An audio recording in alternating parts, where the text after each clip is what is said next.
मी दादा शेळके अंतरगाव. आमच्याकडं 4 एकर द्राक्षाची बाग आहे. तर या वर्षीची हवामानाच्या बदलाचा फटका असा बसलेला आहे, एकच प्लॉट, त्या प्लॉटमध्ये पाण्याचं नियोजन सारखंच, आणखीन खताचं नियोजन सारखंच, फवारणीचं नियोजन सारखंच, तरी पण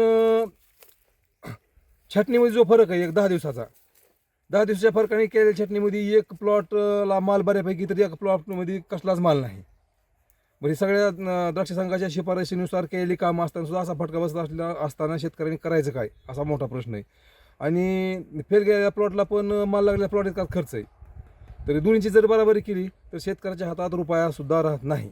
गेल्या 8-10 दिवसापासून ढगाळ वातावरण आहे, त्याचा काय फरक पडलाय का? ढगाळ वातावरणामुळं घडाची कूज होणं, फळकूज होणं, डावणीचा प्रादुर्भाव वाढणं, अशा परिस्थितीमुळं खर्च वाढतोय आणि उत्पन्नात होणारी घट वाढतच जाते.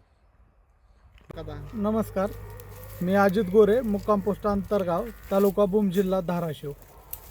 आमच्याकडे द्राक्ष बाग आहे आणि यावर्षी काय झालं, छाटणी झाल्यानंतर जे ढगाळ वातावरण झालं त्याच्यामध्ये माल फार जिरला, द्राक्षाचे गड जिरण्याचं प्रमाण जास्त झालं आणि डावणी आणि करपा रोगाचा फार मोठा अटॅक त्या पिरियडमध्ये झाला.